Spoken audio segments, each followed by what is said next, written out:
Now the serpent was more crafty than any other wild animal which Yahweh God had made. He said to the woman, "Did God indeed say, 'You shall not eat from any tree in the garden'?" The woman said to the serpent, "From the fruit of the trees of the garden we may eat, but from the tree that is in the midst of the garden, God said, 'You shall not eat from it, nor shall you touch it, lest you die.' But the serpent said to the woman, 'You shall not surely die.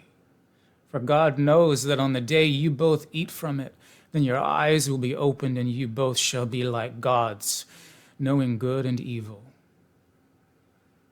When the woman saw that the tree was good for food, and that it was a delight to the eyes, and the tree was desirable to make one wise, then she took from its fruit, and she ate.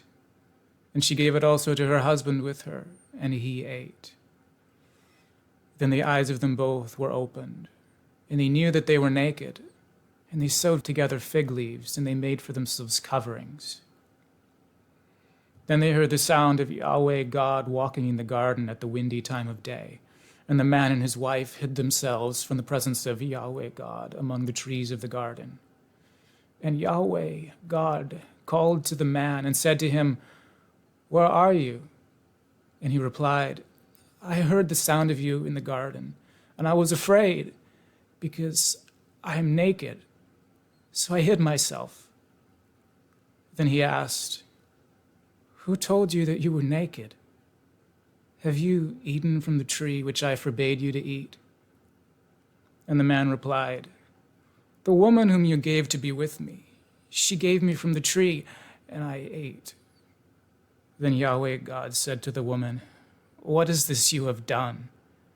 And the woman said, 'The serpent deceived me, and I ate.' Then Yahweh God said to the serpent, 'Because you have done this, you will be cursed, more than any domesticated animal and more than any wild animal. On your belly you shall go, and dust you shall eat all the days of your life. And I will put hostility between you and between the woman, and between your offspring and between her offspring. He will strike you on the head, and you will strike him on the heel.' To the woman he said, 'I will greatly increase your pain in childbearing. In pain you shall bear children, and to your husband shall be your desire, and he shall rule over you.'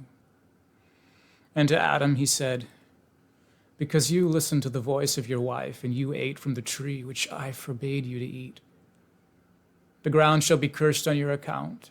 In pain you shall eat from it all the days of your life. And thorns and thistles shall sprout for you, and you shall eat the plants of the field. By the sweat of your brow you shall eat bread, until you return to the ground. For from it you were taken, for you are dust, and to dust you shall return.' And the man named his wife Eve, because she was the mother of all life. And Yahweh God made for Adam and for his wife garments of skin, and he clothed them. And Yahweh God said, 'Look, the man has become as one of us to know good and evil. What if he stretches out his hand and takes also from the tree of life and eats and lives forever?' And Yahweh God sent him out from the Garden of Eden to till the ground from which he was taken. So he drove the man out and placed cherubim east of the Garden of Eden, and a flaming, turning sword to guard the way to the tree of life.